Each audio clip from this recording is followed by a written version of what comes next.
नमस्कार दोस्तों।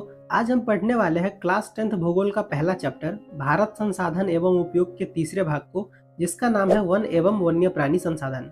तो दोस्तों, इस चैप्टर में हम पढ़ेंगे कि हमारे लिए जंगल और जंगल में रहने वाले जानवर क्यों महत्वपूर्ण हैं। ये चैप्टर थोड़ा सा बड़ा है और इसमें हमें कई सारे टॉपिक पढ़ने हैं, तो हम एक एक करके सभी टॉपिक को समझने की कोशिश करेंगे। तो सबसे पहले हम समझते हैं कि वन क्या होता है। तो देखो, मान लो कि ये एक बड़ी जमीन है और इस जमीन पर बहुत सारे पेड़ पौधे और झाड़ियां उग गई, तो इसी को हम वन कहेंगे। तो हम लिख सकते हैं कि वन उस बड़े भूभाग को कहते हैं जो पेड़ पौधे एवं झाड़ियों द्वारा ढके होते हैं। अब देखो, जो वन होते हैं वो दो प्रकार के होते हैं, पहला प्राकृतिक वन और दूसरा मानव निर्मित वन। तो सबसे पहले हम समझते हैं प्राकृतिक वन को। तो वे वन जो स्वतः यानी कि अपने आप विकसित होते हैं उसे प्राकृतिक वन कहते हैं। आपने कभी न कभी देखा होगा कि एक कोई जमीन का टुकड़ा होता है और उस जमीन पर अपने आप पेड़ पौधे उग जाते हैं। तो जो प्राकृतिक वन होता है वो ऐसे ही विकसित होता है। तो अब हम समझते हैं मानव निर्मित वन को। तो वे वन जो मानव के द्वारा विकसित किए जाते हैं उसे मानव निर्मित वन या वानिकी कहा जाता है। जैसे कि ये एक जमीन का टुकड़ा है और इस जमीन पर कुछ लोगों ने बहुत ज्यादा पेड़ लगाए, तो ये सब पेड़ जब बड़ा हो जाएगा तो ये एक वन का रूप ले लेगा। तो जो मानव निर्मित वन होता है वो ऐसे ही विकसित होता है। तो देखो, अब हमारा अगला जो टॉपिक है वो है वन और वन्य जीव संसाधनों के प्रकार और वितरण। तो अब हम इसे समझ लेते हैं। तो देखो, हम यहाँ पर बात कर रहे हैं वन की। तो वन विस्तार के नजरिए से भारत विश्व का 10वां देश है और भारत में लगभग 68 मिलियन हेक्टेयर भूमि पर वन का विस्तार है। यहाँ पर मैं आपको बता दूं कि आपके बिहार बोर्ड की किताब में गलत बताया गया है। किताब में मिलियन की जगह पर करोड़ लिख दिया गया है। तो भारत में लगभग 68 मिलियन हेक्टेयर भूमि पर वन विस्तार है और अगर इसे करोड़ में बोले तो 6.8 करोड़ हेक्टेयर भूमि पर वन विस्तार है। अब यहाँ पर आपके मन में एक सवाल आ रहा होगा कि अगर भारत वन विस्तार के नजरिए से विश्व में 10वां नंबर पर आता है तो पहले नंबर से लेकर 9वें नंबर तक कौन कौन सा देश आता है। तो देखो, पहले नंबर पर रूस आता है और रूस के पास 809 मिलियन हेक्टेयर पर वन क्षेत्र है। दूसरे नंबर पर ब्राजील आता है और ब्राजील के पास 478 मिलियन हेक्टेयर पर वन क्षेत्र है। तीसरे नंबर पर कनाडा आता है और कनाडा के पास 310 मिलियन हेक्टेयर पर वन क्षेत्र है। चौथे नंबर पर संयुक्त राज्य अमेरिका आता है और अमेरिका के पास 303 मिलियन हेक्टेयर पर वन क्षेत्र है। पांचवें नंबर पर चीन आता है और चीन के पास 197 मिलियन हेक्टेयर पर वन क्षेत्र है। छठे नंबर पर ऑस्ट्रेलिया आता है और ऑस्ट्रेलिया के पास 164 मिलियन हेक्टेयर पर वन क्षेत्र है। सातवें नंबर पर कांगो आता है और कांगो के पास 134 मिलियन हेक्टेयर पर वन क्षेत्र है। आठवें नंबर पर इंडोनेशिया आता है और इंडोनेशिया के पास 88 मिलियन हेक्टेयर पर वन क्षेत्र है। नौवें नंबर पर पेरू आता है और पेरू के पास 69 मिलियन हेक्टेयर पर वन क्षेत्र है। और 10वें नंबर पर तो अपना भारत ही आता है और भारत के पास 68 मिलियन हेक्टेयर भूमि पर वन क्षेत्र है। अब देखो, एक संगठन है FAO यानी कि फूड एंड एग्रीकल्चर ऑर्गेनाइजेशन। तो इसने वानिकी को लेके एक रिपोर्ट तैयार किया था और इसके रिपोर्ट के अनुसार वर्ष 1948 ईस्वी में विश्व में 4 अरब हेक्टेयर वन क्षेत्र था, लेकिन 1963 ईस्वी में ये घटकर 3.8 अरब हेक्टेयर हो गया और 1990 ईस्वी में सिर्फ 3.4 अरब हेक्टेयर वन क्षेत्र बच गया। तो आप इससे अंदाजा लगा सकते हैं कि कितने सारे पेड़ काटे गए होंगे। लेकिन इसके बाद पूरे विश्व भर में लोगों ने पेड़ लगाना भी शुरू किया और इसका फायदा 2005 ईस्वी में देखने को मिला। हुआ ये कि 2005 ईस्वी में कुल वन क्षेत्र 3.952 अरब हेक्टेयर हो गया। आप बोल सकते हो कि लगभग 4 अरब हेक्टेयर हो गया, जो 1948 ईस्वी के वन क्षेत्र के समान था। अब देखो, पूरे विश्व भर में 4 अरब हेक्टेयर भूमि पर वन क्षेत्र है, तो ये विश्व के भौगोलिक क्षेत्र का लगभग 30% है, जो कि अच्छा है, क्योंकि पर्यावरण को संतुलित रखने के लिए टोटल जमीन के 33% हिस्से पर वन होना जरूरी होता है और पूरे विश्व के भौगोलिक क्षेत्र के लगभग 30% हिस्सों पर वन है। 3% कम है लेकिन फिर भी अच्छा है। लेकिन अगर हम बात करें भारत की, तो 2001 के रिपोर्ट के अनुसार भारत के 19.27% भौगोलिक क्षेत्र पर ही वन विस्तार था और 2005 के रिपोर्ट के अनुसार भारत में कुल भौगोलिक क्षेत्र के 20.60% हिस्सों पर वन विस्तार था। अब देखो, भारत में वनों का विस्तार एक समान नहीं है, यानी कि भारत में किसी राज्य में कम वन है तो किसी राज्य में ज़्यादा वन है। लेकिन अगर हम पेड़ पौधों के हिसाब से बात करें तो अंडमान निकोबार द्वीप समूह सबसे आगे है, क्योंकि यहाँ 90.3% भौगोलिक क्षेत्र में वन विस्तार है। अब देखो, आपने कभी न कभी देखा होगा कि किसी किसी जगह पर पेड़ पौधे बहुत घने होते हैं और किसी किसी जगह पर कम घने होते हैं। तो अगर हम पेड़ पौधों के घनत्व के आधार पर बात करें, तो वृक्षों के घनत्व के आधार पर वनों को 5 वर्गों में रखा गया है। पहला अत्यंत सघन वन, दूसरा सघन वन, तीसरा खुले वन, चौथा झाड़ियाँ एवं अन्य वन और पांचवा मैंग्रोव वन। तो इन पांचों को हम एक एक करके अच्छे से समझ लेते हैं। तो सबसे पहले हम समझते हैं अत्यंत सघन वन को। तो किसी भूमि क्षेत्र में वृक्षों का घनत्व 70% से अधिक होता है तो उसे अत्यंत सघन वन कहा जाता है। भारत में अत्यंत सघन वन का विस्तार 54.6 लाख हेक्टेयर भूमि पर है, जो कुल भौगोलिक क्षेत्र का 1.66% है। अत्यंत सघन वन असम और सिक्किम को छोड़कर सभी पूर्वोत्तर राज्यों में है। तो अब हम समझते हैं सघन वन को। तो किसी भूमि क्षेत्र में वृक्षों का घनत्व 40% से लेकर 70% तक होता है, उसे सघन वन कहा जाता है। भारत में सघन वन का विस्तार 73.60 लाख भूमि क्षेत्र पर है, जो कुल भौगोलिक क्षेत्र का 3% है। ये जो सघन वन है वो हिमाचल प्रदेश, सिक्किम, मध्य प्रदेश, जम्मू कश्मीर, महाराष्ट्र एवं उत्तराखंड के पहाड़ी क्षेत्रों में है और इन सभी जगहों पर वनों का घनत्व लगभग 62.99% है। तो अब हम समझते हैं खुले वन को। तो किसी वन क्षेत्र में वृक्षों का घनत्व 10% से लेकर 40% तक होता है, उसे खुला वन कहा जाता है। भारत में खुले वन का विस्तार 2.59 करोड़ हेक्टेयर भूमि पर है, जो कुल भौगोलिक क्षेत्र का 7.12% है। खुले वन का विस्तार कर्नाटक, तमिलनाडु, केरल, आंध्र प्रदेश, उड़ीसा के कुछ जिलों में और आसाम के 16 आदिवासी जिलों में है। और आसाम के आदिवासी जिलों में वृक्षों का घनत्व 23.89% है। तो अब हम समझते हैं झाड़ियाँ एवं अन्य वन को। तो किसी भूमि क्षेत्र में वृक्षों का घनत्व 10% से कम होता है, उसे झाड़ियाँ एवं अन्य वन कहा जाता है। भारत में झाड़ियाँ एवं अन्य वन का विस्तार 2.459 करोड़ हेक्टेयर भूमि पर है, जो कुल भौगोलिक क्षेत्र का 8.68% है। झाड़ियाँ एवं अन्य वन का विस्तार पंजाब, हरियाणा, उत्तर प्रदेश, बिहार और पश्चिम बंगाल के मैदानी भागों में है। इसके अलावा राजस्थान के मरुस्थलीय क्षेत्र एवं अर्ध शुष्क क्षेत्र में भी इस प्रकार के वन पाए जाते हैं। तो अब हम समझते हैं मैंग्रोव वन को। तो मैंग्रोव वन को तटीय वन भी कहा जाता है, यानी कि समुद्र के तटीय क्षेत्र पर जो वन होते हैं उसे मैंग्रोव वन कहा जाता है। अब देखो, विश्व में जितने भी तटीय वन क्षेत्र है उसका मात्र 5% हिस्सा भारत में है और ये जो 5% तटीय वन क्षेत्र है उसमें 4500 किलोमीटर क्षेत्र आता है, जो भारत के समुद्र तटीय राज्यों में और केंद्र शासित प्रदेशों में फैला हुआ है। अब देखो, भारत के पास 5% तटीय वन क्षेत्र है और लगभग इसका आधा क्षेत्र सिर्फ पश्चिम बंगाल के सुंदरवन में है। इसके अलावा आंध्र प्रदेश, गुजरात, कर्नाटक, महाराष्ट्र, उड़ीसा, तमिलनाडु, गोवा, अंडमान निकोबार, पुडुचेरी, केरल और दमन द्वीप में मैंग्रोव वन पाया जाता है। अब देखो, भारत में मैंग्रोव वन का विस्तार 4.4 लाख हेक्टेयर भूमि पर है, जो देश के कुल भौगोलिक क्षेत्र का मात्र 0.14% है।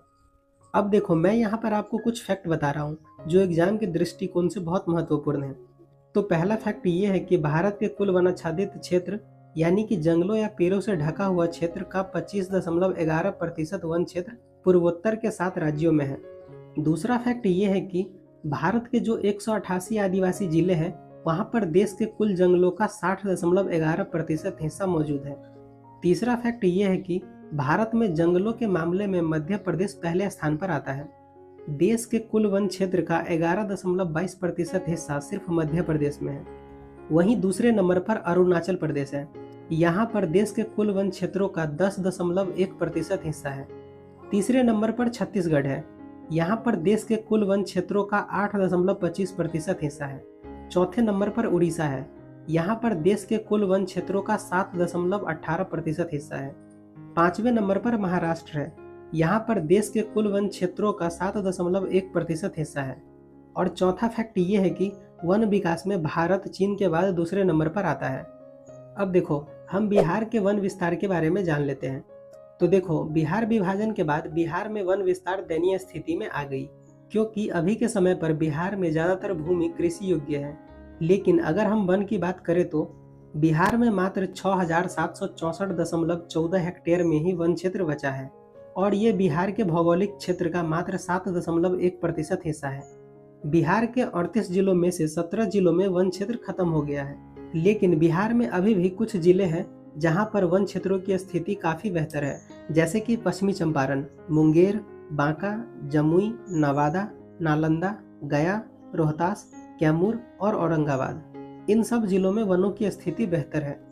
अब देखो, हमने अभी थोड़ी देर पहले समझा कि वृक्षों के घनत्व के आधार पर वनों को 5 वर्गों में बांटा गया है, लेकिन अब हमें समझना है कि प्रशासकीय दृष्टि से वनों को कितने वर्गों में रखा गया है। तो प्रशासकीय दृष्टि से वनों को 3 वर्गों में रखा गया है। पहला आरक्षित वन, दूसरा रक्षित वन और तीसरा अवर्गीकृत वन। तो अब हम इन तीनों को एक एक करके अच्छे से समझ लेते हैं। तो सबसे पहले हम समझते हैं आरक्षित वन को। तो जो वन जलवायु की दृष्टि से महत्वपूर्ण होते हैं उसे आरक्षित वन कहा जाता है। और ये जो आरक्षित वन होते हैं, इसमें ना तो कोई लकड़ियां काट सकता है और ना ही कोई पशुचारण करवा सकता है, क्योंकि ये आरक्षित वन वन्य जीवों के संरक्षण के लिए सबसे अधिक अच्छा माना जाता है। और देश में आधे से अधिक वन क्षेत्र यानी कि 54% वन क्षेत्र आरक्षित वन घोषित किए गए हैं। और ये जो आरक्षित वन है वो हमें मध्य प्रदेश, जम्मू कश्मीर, आंध्र प्रदेश, उत्तराखंड, केरल, तमिलनाडु, पश्चिम बंगाल और महाराष्ट्र जैसे राज्यों में देखने को मिलता है। तो अब हम समझते हैं रक्षित वन को। तो इस वन क्षेत्र में विशेष नियमों के अधीन वहाँ के स्थानीय लोगों को पशु चराने और सीमित रूप से लकड़ी काटने का सुविधा दिया जाता है, लेकिन वनों का अत्यधिक नुकसान नहीं हो इसके लिए इस वन की भी सुरक्षा की जाती है। और देश के कुल वन क्षेत्र का लगभग 1/3 हिस्सा यानी कि 29% वन रक्षित वन है। और ये जो रक्षित वन है वो हमें मध्य प्रदेश, बिहार, हरियाणा, पंजाब, हिमाचल प्रदेश, उड़ीसा और राजस्थान जैसे राज्यों में देखने को मिलता है। तो अब हम समझते हैं अवर्गीकृत वन को। तो आरक्षित वन और रक्षित वन के अलावा जितने भी जंगल, बंजर भूमि या वृक्षों वाले क्षेत्र है वो सब अवर्गीकृत वन है। और ये जो अवर्गीकृत वन है इसका मालिक सरकार भी हो सकता है, कोई व्यक्ति भी हो सकता है या कोई समुदाय भी हो सकता है। और इस प्रकार के वनों में लकड़ी काटने, पशुओं को चराने पर कोई प्रतिबंध नहीं होता है। और देश के कुल वन क्षेत्र का 17% हिस्सा अवर्गीकृत वन है। और ये वन हमें पूर्वोत्तर के सभी राज्यों में और गुजरात में देखने को मिलता है। अब देखो, यहाँ पर आपको एक बात याद रखनी है कि आरक्षित वन और रक्षित वन दोनों को मिलाकर अस्थायी वन कहा जाता है। और आरक्षित वन एवं रक्षित वन का सबसे अधिक विस्तार मध्य प्रदेश में है। मतलब कि मध्य प्रदेश में 100% वन है, तो उसमें से 75% हिस्सा अस्थायी वन है, यानी कि आरक्षित और रक्षित वन है। तो हमने यहाँ प्रशासकीय दृष्टि से वनों के वर्गीकरण को अच्छे से समझ लिया है। तो अब हमारा अगला जो टॉपिक है वह है वन संपदा एवं वन्य जीवों का ह्रास एवं संरक्षण। तो देखो, वन संपदा तथा वन्य जीवों का ह्रास यानी कि विनाश को हम पहले समझते हैं, फिर उसके बाद हम इसके संरक्षण यानी कि इसको कैसे बचाया जाए उसको समझेंगे। तो देखो, वन संपदा तथा वन्य जीवों के विनाश के कई कारण हैं, जैसे कि पहला पशुचारण। तो होता यह है कि जब बहुत ज्यादा पशुचारण होता है तो जंगल धीरे धीरे खत्म होने लगता है, क्योंकि जो छोटे छोटे पौधे होते हैं उसे पशु खा लेते हैं, फिर वो छोटा पौधा पेड़ नहीं बन पाता है। तो इस तरह से पशुचारण से वन धीरे धीरे खत्म होते जा रहा है। दूसरा है लकड़ियों का बढ़ता उपयोग। तो होता यह है कि अभी के समय में ज्यादातर चीजें लकड़ियों से बनती है, जैसे कि कुर्सी, टेबल, फर्नीचर का सामान इत्यादि। तो इन सब के लिए पेड़ काटा जाता है और ज्यादा पेड़ काटने से भी वन का विनाश हो रहा है। तीसरा है कृषिगत भूमि का फैलाव। तो देखो, जैसे जैसे हमारे देश की जनसंख्या बढ़ रही है वैसे वैसे भोजन की कमी को पूरा करने के लिए ज्यादा खेती की जरूरत है। इसीलिए हम जंगलों को काट के उन्हें खेती करने योग्य भूमि में बदल देते हैं। तो यहाँ पर भी जंगलों को काटा जा रहा है, जिनसे वनों का विनाश हो रहा है। आप इसका अंदाजा इस बात से लगा सकते हैं कि भारत में एक सर्वेक्षण के अनुसार 1951 ईस्वी से 1980 ईस्वी के बीच लगभग 26,200 वर्ग किलोमीटर वन क्षेत्र कृषि भूमि में परिवर्तित हो गया। चौथा है स्थानांतरित खेती या झूम खेती अथवा स्लैश और वर्ण खेती।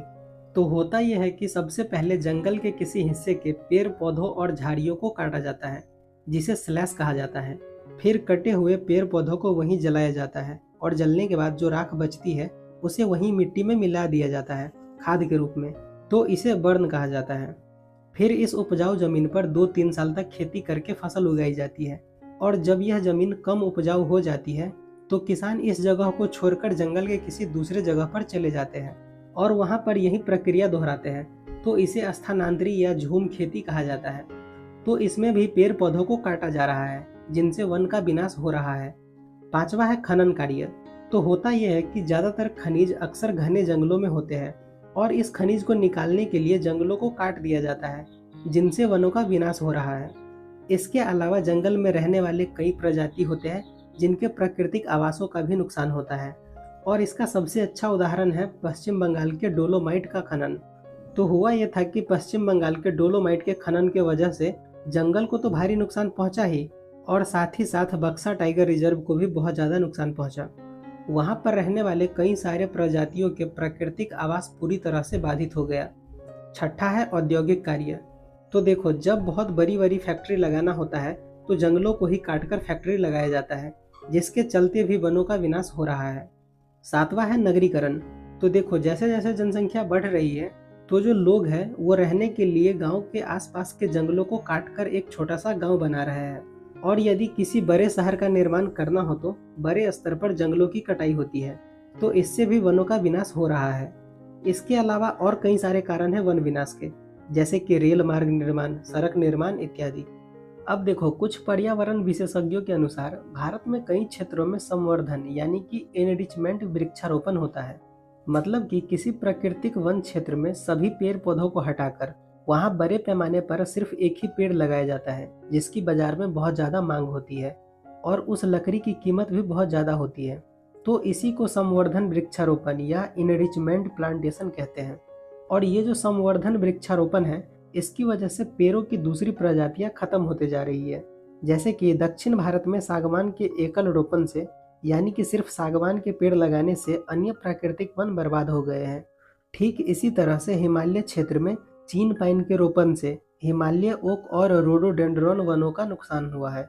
ये जो उदाहरण अभी हमने देखे हैं वो एकल वृक्षारोपण से पेड़ों की दूसरी प्रजाति खत्म होने का है। लेकिन हमारे देश में कुछ ऐसे भी पेड़ पौधे हैं जिसको बहुत ज़्यादा उपयोग करने से वो धीरे धीरे विलुप्त होते जा रहे हैं। जैसे कि हिमालय यब।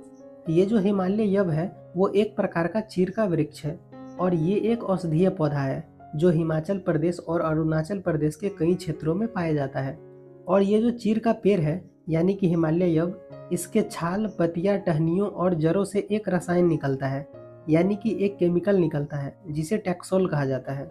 और ये जो टैक्सोल है इसे कैंसर रोगों के उपचार के लिए प्रयोग किया जाता है, और पूरे विश्व में सबसे अधिक बिकने वाली कैंसर की दवा इसी टैक्सोल से बनाई जाती है। इसीलिए हिमालय यब पेड़ का बहुत ज़्यादा उपयोग किया जा रहा है, जिस वजह से पिछले एक दशक में हिमाचल प्रदेश और अरुणाचल प्रदेश के विभिन्न क्षेत्रों में हिमालय यब के हजारों पेड़ विलुप्त हो चुके हैं। अब देखो, हमारे देश में लगभग 81,000 वन्य प्राणी की उपजातियां और लगभग 47,000 वनस्पति की उपजातियां पाई जाती है। और ये जो 47,000 वनस्पति की उपजातियां हैं उसमें से लगभग 15,000 उपजातियां भारतीय मूल की है। अब देखो, भारत में 744 प्रजातियां विलुप्त हो चुकी है और 22,531 प्रजातियां विलुप्त होने के कगार पर है। ये एक तालिका है और इसमें आप देख सकते हैं भारत में विलुप्त हो रहे जीव जंतुओं की संख्या को। तो जो पेड़ पौधे हैं उसकी 384 प्रजातियां विलुप्त हो चुकी है और 19,079 प्रजातियां विलुप्त होने के कगार पर है। जो मछलियां हैं उसकी 21 प्रजातियां विलुप्त हो चुकी है और 343 प्रजातियां विलुप्त होने के कगार पर है। इसी तरह से आप इस तालिका को एक बार ध्यान से देख लेना। अब देखो, भारत में विलुप्त होने के खतरे से घिरे कुछ प्राणी हैं, जैसे कि कृष्णासार, चीतल, भेड़िया, अनूप मृग, नीलगाय, भारतीय कुरंग, बारहसिंहा, चीता, गेंडा, गिर सिंह, मगरमच्छ, हंसावार, हवासील, सारंग, श्वेत सारस, घूसर बोगला, पर्वतीय बटेर, मोर, हरा सागर कछुआ, कछुआ, डियूगांग, लाल पांडा इत्यादि। ये सब प्राणी विलुप्त होने के कगार पर है। अब देखो, ये जो वन्य जीव है वो क्यों विलुप्त हो रहे हैं, तो इसके 3 प्रमुख कारण हैं। पहला, प्राकृतिक आवासों का अतिक्रमण, दूसरा प्रदूषण जनित समस्या और तीसरा आर्थिक लाभ। तो हम इन तीनों को एक एक करके अच्छे से समझ लेते हैं। तो सबसे पहले हम समझते हैं प्राकृतिक आवास का अतिक्रमण। तो देखो, जो वन्य जीव का प्राकृतिक घर है, जैसे कि जंगल, मैदान, नदियाँ, तालाब, वेटलैंड, पहाड़ इत्यादि, ये सब इंसानों की वजह से छिनते जा रहे हैं, क्योंकि इंसान की जनसंख्या दिन पर दिन बढ़ रही है, जिस वजह से लोगों के पास रहने के लिए घर कम पड़ रहे हैं। तो जो लोग हैं वो जंगल काटकर घर बना रहे हैं। इस सब के अलावा फैक्ट्रियाँ लगना, शहरों का बढ़ना, बड़े बांध बनना, सड़कों का विकास होना इत्यादि, तो इन सब के लिए भी जंगल काटे जा रहे हैं। और जब वन्य जीवों के लिए रहने की जगह ही नहीं बचेगी तो उसके सामान्य विकास और प्रजनन क्षमता में भारी कमी आ गई है। तो अब हम समझते हैं प्रदूषण जनित समस्या को। तो देखो, बढ़ता हुआ प्रदूषण वन्य जीवों के खत्म होने का एक बड़ा कारण है, क्योंकि ये जो बढ़ता हुआ प्रदूषण है, इसकी वजह से पराबैंगनी किरणें, अम्ल वर्षा और हरित गृह प्रभाव पर असर पड़ा है। इसके अलावा हवा, पानी, मिट्टी के प्रदूषित होने से पेड़ पौधे और जानवरों का जीवन चक्र यानी कि लाइफ साइकिल बुरी तरह प्रभावित हो रहा है, और जीवन चक्र पूरा किए बिना पौधा या जीव जन्म ही नहीं ले पा रहे हैं, जिस वजह से वास स्थान उपलब्ध रहने के बावजूद भी वन्य जीव धीरे धीरे विलुप्त हो रहे हैं। तो अब हम समझते हैं तीसरे प्रमुख कारण को, जो कि है आर्थिक लाभ। तो देखो, पैसों के लालच में वन्य जीवों का अवैध शिकार और तस्करी हो रहा है। रंग बिरंगी तितलियां, मेंढकों, पक्षियों, जंगली जानवरों, कछुआ, तोता एवं स्थानीय परिंदों को पकड़कर बेचा जाता है।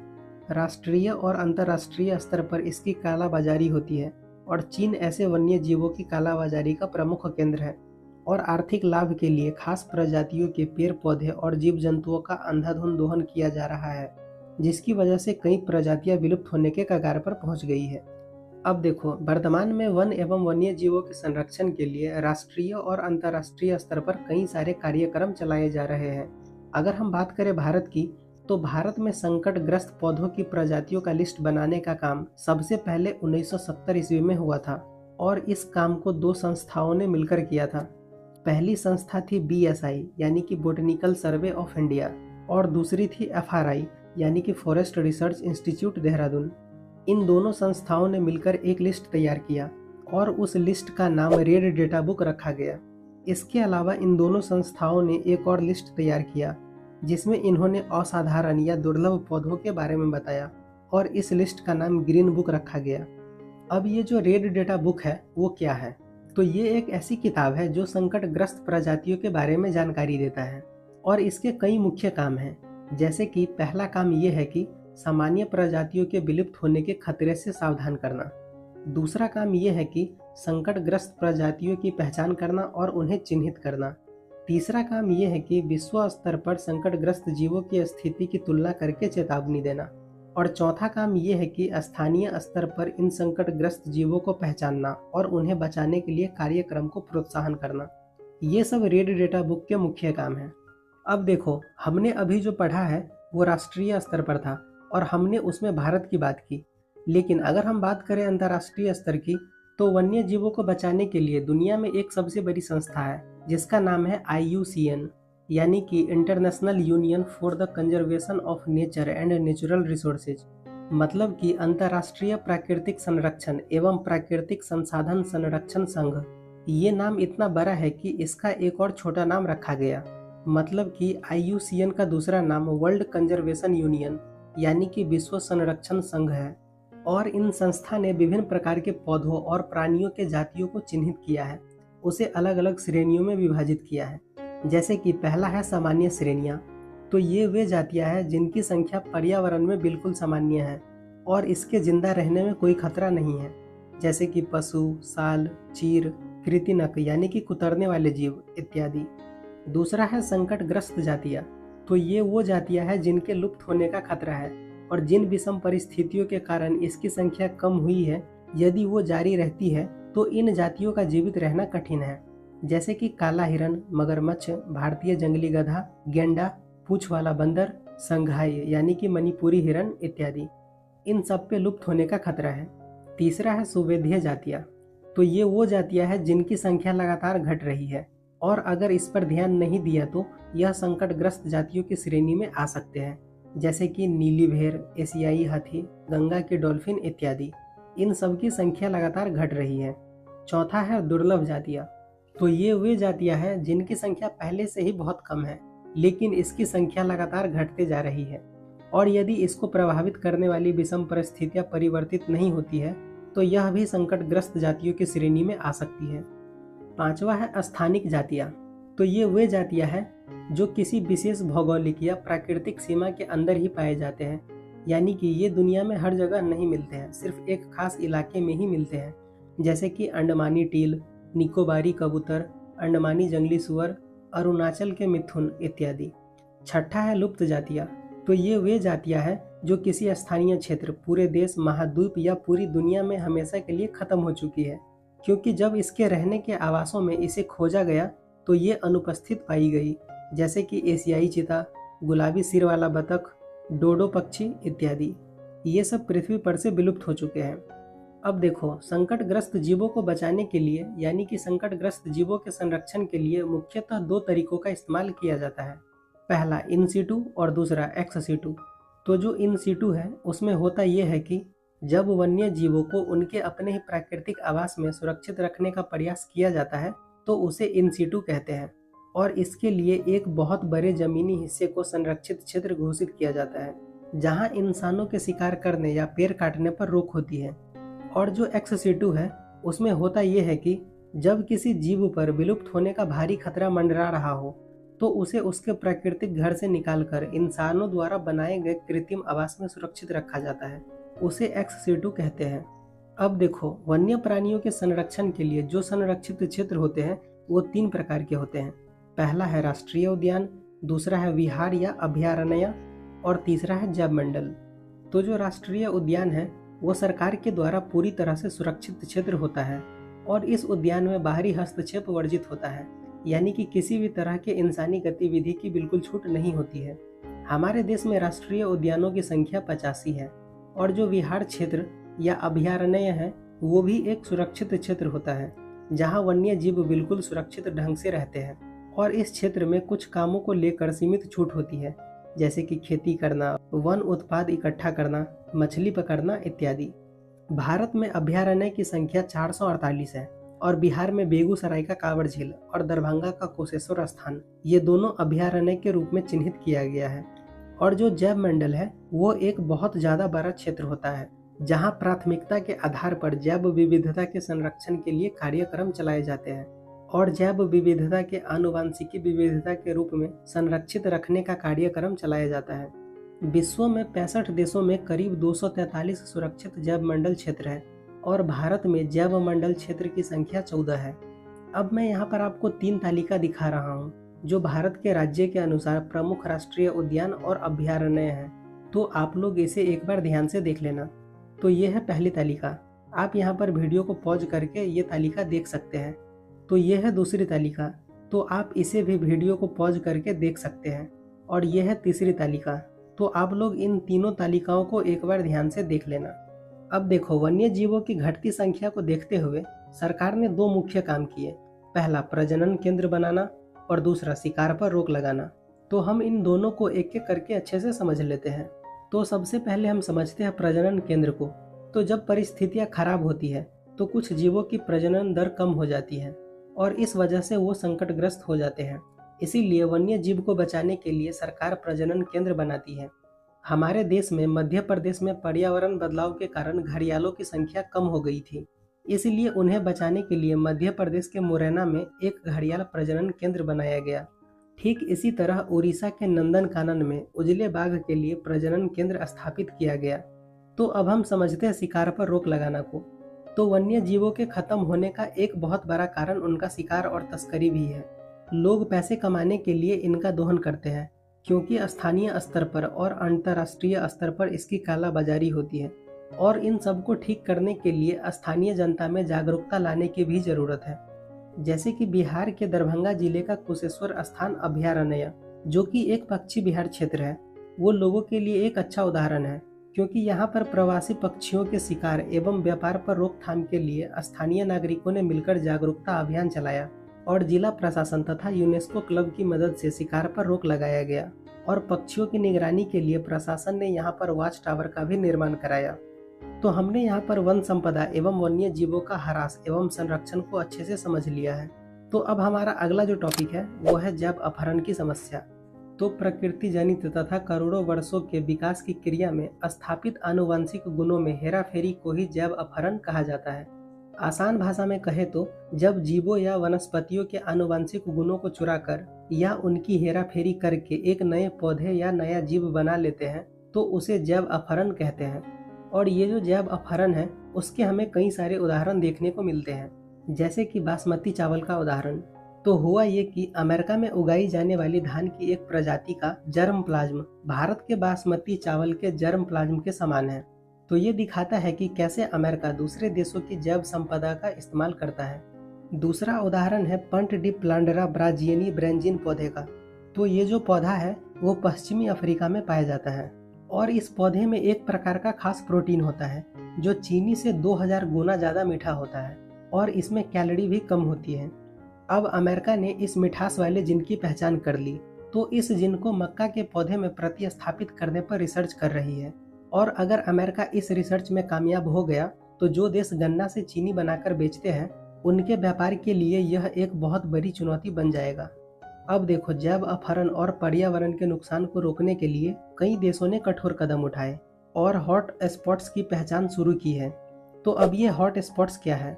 तो धरती पर एक ऐसा खास इलाका जहाँ पर पेड़ पौधों और जीव जंतुओं की बहुत भारी संख्या पाई जाती है, लेकिन आज उन पर विलुप्त होने का बहुत बड़ा संकट मंडरा रहा है, तो उसे ही हॉट स्पॉट्स कहा जाता है। और सबसे पहले नॉर्मन मायर्स ने 1988 ईस्वी में इन सीटू संरक्षण को प्राथमिकता देने के लिए हॉट स्पॉट्स की पहचान करने पर जोर दिया था। अब देखो, किसी भी जगह को हॉट स्पॉट्स घोषित करने के लिए मुख्य रूप से 2 शर्तें हैं। पहला शर्त यह है कि देशज प्रजातियों की संख्या का निर्धारण करना, यानी कि उस इलाके में ऐसी प्रजातियां होनी चाहिए जो सिर्फ उसी खास जगह पर मिलती हो और दुनिया में कहीं और नहीं पाई जाती हो। दूसरा शर्त यह है कि अधिवास पर अतिक्रमण की सीमा निर्धारित करना, यानी कि उस प्राकृतिक इलाके या जीवों के रहने की जगह पर इंसानी दखल किस हद तक हो चुका है इसका निर्धारण करना। तो हमने यहाँ पर जैव अपहरण की समस्या को अच्छे से समझ लिया है। तो अब हमारा अगला जो टॉपिक है वो है बाघ परियोजना।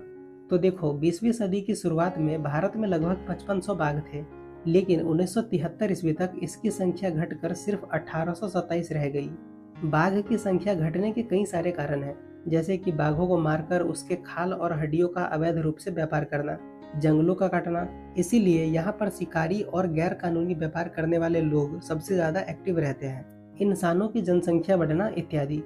अब देखो, पूरी दुनिया के 2/3 बाघ भारत और नेपाल में है, लेकिन बाघों को विलुप्त होने से बचाने के लिए और पूरे जंगल के इकोसिस्टम को सुरक्षित करने के लिए 1973 में बाघ परियोजना शुरू की गई और इसके तहत देश में 27 बाघ रिजर्व बनाए गए, जैसे कि उत्तराखंड में कॉर्बेट राष्ट्रीय उद्यान, पश्चिम बंगाल में सुंदरवन राष्ट्रीय उद्यान, मध्य प्रदेश में बांधवगढ़ राष्ट्रीय उद्यान, राजस्थान में सारिस्का वन्य जीव पशु विहार, असम में मानस बाघ रिजर्व, केरल में पेरियार बाघ रिजर्व इत्यादि। तो हमने यहाँ पर बाघ परियोजना को अच्छे से समझ लिया है। तो अब हमारा अगला जो टॉपिक है वो है समुदाय और वन संरक्षण। तो देखो, भारत के कुछ क्षेत्रों में जो स्थानीय समुदाय है वो खुद अपने जगह के वन और वन्य जीवों को सुरक्षित रखने के लिए कई सारे कदम उठाए हैं। जैसे कि पहले हम बात करते हैं सारिस्का बाघ रिजर्व की। तो यहाँ पर हुआ ये था कि जो सरकार थी वो सारिस्का बाघ रिजर्व में खनन करने लगती है और खनन से जंगल को नुकसान होता, इसीलिए वहाँ के समुदायों ने इसका विरोध किया और आंदोलन करने लगे। और इस आंदोलन का परिणाम ये आता है कि सरकार को खनन रोकना पड़ता है। दूसरा हम बात करते हैं राजस्थान के अलवर जिले की। तो यहाँ पर हुआ ये था कि 5 गांव के लोगों ने मिलकर ये फैसला लिया कि 1200 हेक्टेयर में फैले वन भूमि को हम संरक्षित करेंगे और उन्होंने अपने मन से ही उस वन भूमि को सेंचुरी घोषित कर दिया और उस सेंचुरी का नाम रखा भैरवदेव डाकब सेंचुरी। वहाँ के लोगों ने उस सेंचुरी को संरक्षित करने के लिए खुद से ही कई सारे नियम बनाए और वन की देखभाल करना शुरू कर दिया कि कोई शिकार तो नहीं कर रहा है, और साथ ही साथ बाहरी लोगों की घुसपैठ से यहाँ के वन्य जीवों को बचाते हैं। तीसरा हम बात करते हैं चिपको आंदोलन की। तो इसमें हुआ ये था कि 1972 ईस्वी में भारत के उत्तराखंड में, जो उस समय पर मध्य प्रदेश का हिस्सा था, वहाँ के टेहरी गढ़वाल पर्वतीय जिले में बहुत सारे पेड़ काटे जा रहे थे। तो सुंदरलाल बहुगुणा के नेतृत्व में स्थानीय लोगों ने आंदोलन शुरू किया और जो स्थानीय लोग थे वो पेड़ से चिपक कर खड़े हो गए और उन लोगों का कहना था कि पहले मुझे काटो फिर पेड़ को काटना, क्योंकि जब तक हम जिंदा है तब तक हम पेड़ को कटने नहीं देंगे। इस आंदोलन का परिणाम ये आया कि जो ठेकेदार थे उसे लौटना पड़ा और इस तरह से लोगों ने वनों का संरक्षण किया। चौथा हम बात करते हैं अमृता देवी वन्य संरक्षण की। तो देखो, अमृता देवी राजस्थान के बिश्नोई गांव की रहने वाली थी। तो अब हुआ ये कि 1731 ईस्वी में राजा के आदेश पर उनके कुछ आदमी वनों से लकड़ी काट रहे थे। तो अमृता देवी ने इसका विरोध किया और साथ ही साथ गांव वालों ने भी इसका विरोध किया। जब राजा को ये बात पता चली तो उन्हें पश्चाताप हुआ और अपने राज्य में वनों की कटाई पर रोक लगा दी। अब देखो 487 ईसा पूर्व गौतम बुद्ध ने कहा था कि जो पेड़ होता है वो एक ऐसा जीव होता है जो दयालुता और परोपकार से भरा हुआ है। यह अपने भरण पोषण के लिए कुछ भी नहीं मांगता, लेकिन ये हमें सब कुछ दे देता है। यहाँ तक कि पेड़ इतना दयालु होता है कि जो उसे काटने आया होता है उसे भी छाया दे देता है। तो यहाँ पर हमने समुदाय और वन संरक्षण को अच्छे से समझ लिया है। तो अब हमारा अगला जो टॉपिक है वो है वन्य जीवों के संरक्षण के लिए कानूनी प्रावधान। तो देखो, वन्य जीवों के संरक्षण के लिए जो नियम और कानून बनाए गए हैं उसे दो वर्गों में बांटा गया है। पहला अंतर्राष्ट्रीय नियम और दूसरा राष्ट्रीय कानून। तो इन दोनों को हम एक एक करके अच्छे से समझ लेते हैं। तो सबसे पहले हम समझते हैं अंतर्राष्ट्रीय कानून को। तो जब दो या दो से अधिक देश मिलकर वन्य जीवों और पर्यावरण के संरक्षण के लिए आपस में नियम, कानूनी प्रावधान या समझौते बनाते हैं तो उन्हें ही अंतर्राष्ट्रीय नियम कहा जाता है। जैसे कि पहला 1968 ईस्वी का अफ्रीकी कन्वेंशन, जो प्राकृतिक संसाधनों के संरक्षण के लिए किया गया था। दूसरा 1971 ईस्वी का रामसर कन्वेंशन, जो अंतर्राष्ट्रीय महत्व के वेटलैंड्स का कन्वेंशन था। तीसरा 1972 ईस्वी का विश्व प्राकृतिक एवं सांस्कृतिक धरोहर संरक्षण अधिनियम। इसके तहत दुनिया भर की उन जगहों को सुरक्षित किया जाता है जो प्रकृति या संस्कृति के लिहाज से बहुत अनमोल है। तो अब हम समझते हैं राष्ट्रीय कानून को। तो भारत विश्व में उन देशों में से है जिसमें पर्यावरण तथा वन्य जीवों की सुरक्षा का प्रावधान संविधान में किया गया है। जैसे कि पहला जो संविधान की धारा 21 है वो वन्य जीवों तथा प्राकृतिक संसाधनों के संरक्षण के नियम है। दूसरा वन्य जीव सुरक्षा एक्ट 1972, नियमावली 1973 और संशोधित एक्ट 1991 के अंतर्गत पक्षियों तथा जानवरों के शिकार पर प्रतिबंध लगाया गया है। तीसरा वन संरक्षण एक्ट 1980 और नियमावली 1981 के अंतर्गत वनों के संरक्षण के लिए कानूनी प्रावधान बड़े प्रभावशाली है। तो हमने यहाँ पर वन्य जीवों के संरक्षण के लिए कानूनी प्रावधान को अच्छे से समझ लिया है। तो अब हमारा अगला और इस चैप्टर का अंतिम जो टॉपिक है वह है वन्य जीव एवं जैव विविधता की उपयोगिता। तो प्राकृतिक अधिवासीय वातावरण में विकसित होने वाले पौधों और जंतुओं को वन्य जीव कहते हैं और पृथ्वी पर पाए जाने वाले वन एवं वन्य जीव में विभिन्नता को ही जैव विविधता कहा जाता है। और ये जो वन्य जीव है उसे दो भागों में बांटा गया है। पहला पादप यानी कि फ्लोरा और दूसरा जंतु यानी कि फौना। तो इन दोनों को हम एक एक करके अच्छे से समझ लेते हैं। तो सबसे पहले हम समझते हैं पादप यानी कि फ्लोरा को। तो पृथ्वी पर जितने भी प्रकार के पेड़ पौधे और वनस्पतियां हैं तो उन सबको पादप कहा जाता है। और अगर हम बात करें भारत की तो भारत में अनेक प्रकार की वनस्पतियां पाई जाती हैं और इन्हें आमतौर पर 8 वनस्पतिक क्षेत्रों में बांटा गया है। तो पहला है पश्चिमी हिमालय वनस्पतिक क्षेत्र। तो इस क्षेत्र का विस्तार कश्मीर से उत्तराखंड के कुमाऊं तक है और यहाँ पर चीर, देवदार और कोनकारी वृक्ष का फैलाव है। और जैसे जैसे पहाड़ों पर ऊंचाई बढ़ती है वैसे वैसे वृक्षों की प्रजातियां में भी परिवर्तन देखने को मिलता है। और अधिक ऊंचे क्षेत्रों में यानी कि लगभग 4750 मीटर की ऊंचाई पर अल्पाइन वनों का विस्तार देखने को मिलता है जो बहुत ठंडे मौसम में उगते हैं। दूसरा है पूर्वी हिमालय वनस्पतिक क्षेत्र। तो इस क्षेत्र में ओक, छोटी बेंत तथा फूलों वाले सदाबहार वृक्ष मिलते हैं। तीसरा है असम वनस्पतिक क्षेत्र। तो ये ब्रह्मपुत्र और सुरमा घाटी के बीच का क्षेत्र है। यहाँ मुख्य रूप से सदाबहार वन मिलते हैं और सदाबहार वनों के बीच बीच में घने बांसों एवं लंबी घासों के झुरमुट मिलते हैं। चौथा है सिंधु मैदान वनस्पतिक क्षेत्र। तो इस क्षेत्र में पंजाब, पश्चिमी राजस्थान और उत्तरी गुजरात के मैदान को शामिल किया गया है और यहाँ पर मुख्य रूप से बबूल, नागफनी, खेजरी, आक इत्यादि पौधे देखने को मिलते हैं। पांचवा है गंगा की मैदानी वनस्पतिक क्षेत्र। तो अरावली से बंगाल और उड़ीसा के बीच के क्षेत्र को इसके अंतर्गत रखा गया है। यह क्षेत्र कृषि प्रधान क्षेत्र है, इसीलिए यहाँ वन बहुत कम विस्तृत है और जहाँ तहाँ बांस, साल, खैर, तेंदु इत्यादि के वृक्ष देखने को मिलते हैं। छठा है दक्षिण का पठारी वनस्पतिक क्षेत्र।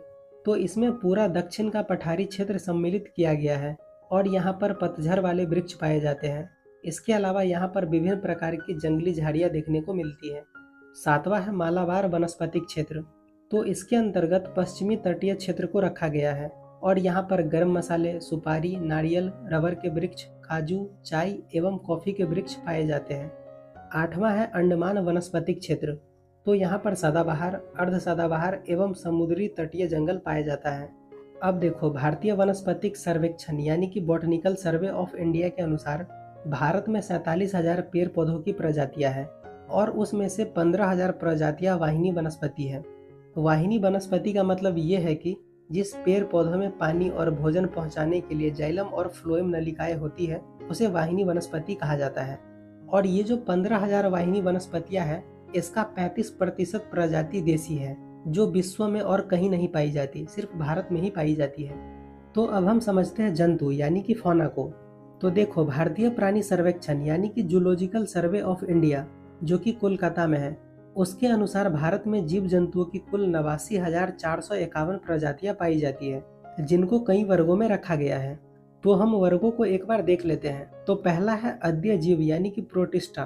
तो इसमें 2,577 प्रजातियां हैं और इसके उदाहरण है अमीबा, पैरामीशियम इत्यादि। दूसरा है आर्थ्रोपोडा। तो इसमें 68,389 प्रजातियां हैं और इसके उदाहरण है चींटी, मक्खी, मच्छर, तितली, मकड़ी इत्यादि। तीसरा है मोलस्क। तो इसमें 5,000 प्रजातियां हैं और इसके उदाहरण है घोंघा, सीप, ऑक्टोपस इत्यादि। चौथा है अन्य अकशेरुकी। तो इसमें 8,329 प्रजातियां हैं और इसके उदाहरण है केंचुआ, जोंक, जेलीफिश इत्यादि। पांचवा है प्रोटोकॉर्डेटा। तो इसमें 119 प्रजातियां हैं और इसके उदाहरण है एम्फीऑक्सस, हार्डमानिया इत्यादि। ये सब समुद्र के तलहटी में रहते हैं। छठा है मछलियाँ। तो इसमें 2,546 प्रजातियां हैं और इसके उदाहरण है रोहू, शार्क इत्यादि। सातवां है अभयचर, जिसे उभयचर भी कहा जाता है। तो इसमें 209 प्रजातियां हैं और इसके उदाहरण है मेढक, टोड इत्यादि। आठवां है सरीसृप। तो इसमें 456 प्रजातियां हैं और इसके उदाहरण है सांप, छिपकली, कछुआ इत्यादि। नौवां है पक्षी। तो इसमें 1232 प्रजातियां हैं और इसके उदाहरण है कबूतर, तोता इत्यादि। और 10वां है स्तनपायी। तो इसमें 390 प्रजातियां हैं और इसके उदाहरण है मनुष्य, गाय, शेर इत्यादि। अब देखो, प्रजातियों की इतनी बड़ी संख्या होने के बावजूद भी इनमें से कई जीव विलुप्त होने के कगार पर हैं। इसीलिए इनके संरक्षण के लिए सरकार ने कई सारे कदम उठाए हैं और देश में 89 उद्यान और 400 वन्य प्राणी उद्यान विकसित किए हैं। और इन सभी संरक्षित क्षेत्रों का कुल क्षेत्रफल लगभग 1.56 लाख वर्ग किलोमीटर है। तो यहाँ पर हमने वन्य जीव एवं जैव विविधता की उपयोगिता को अच्छे से समझ लिया है। अब देखो, यहाँ पर मैं आपको कुछ फैक्ट बता रहा हूँ जिसे आपको याद रखने हैं क्योंकि ये एग्जाम के हिसाब से जरूरी है। तो पहला फैक्ट ये है कि एशिया में धान को 4 प्रमुख बीमारियों से बचाने के लिए ओर्जिया निवारा नाम की एक अकेली जंगली भारतीय चावल की प्रजाति के जिन्स का उपयोग किया जाता है। दूसरा फैक्ट ये है कि मॉर्फिन का उपयोग दर्द निरोधक के लिए किया जाता है और इसे पापावेर सोनीफेरम नाम के पौधे से प्राप्त किया जाता है। तीसरा फैक्ट ये है कि क्यूनाइन मलेरिया के लिए उपयोगी है और इसे चिंचोना लेडजेंड्रियाना नाम के पौधे से प्राप्त किया जाता है। चौथा फैक्ट ये है कि टेक्सोल कैंसर रोगी औषधि है जो एक प्रकार के सदाबहार वृक्षों के छाल टेक्सस बेकट्टा एवं टी ब्राविफोलिया से प्राप्त किया जाता है। तो ये चैप्टर यहाँ पर खत्म हो जाता है और आगे आपको किस चैप्टर वीडियो चाहिए आप मुझे कमेंट में बता सकते हैं। आई होप आपको ये वीडियो पसंद आई होगी। अगर ये वीडियो आपको पसंद आई है तो वीडियो को एक लाइक कर दीजिए, एक प्यारा सा कमेंट कर दीजिए और चैनल को सब्सक्राइब भी कर दो यार, क्योंकि बहुत ज़्यादा मेहनत लगती है वीडियो बनाने में। और हाँ देखो, जितना से जितना हो सके वीडियो को शेयर करो क्योंकि बहुत ज़्यादा मेहनत लगती है वीडियो बनाने में। तो मिलते हैं हम अगले वीडियो में, तब तक के लिए bye bye and take care.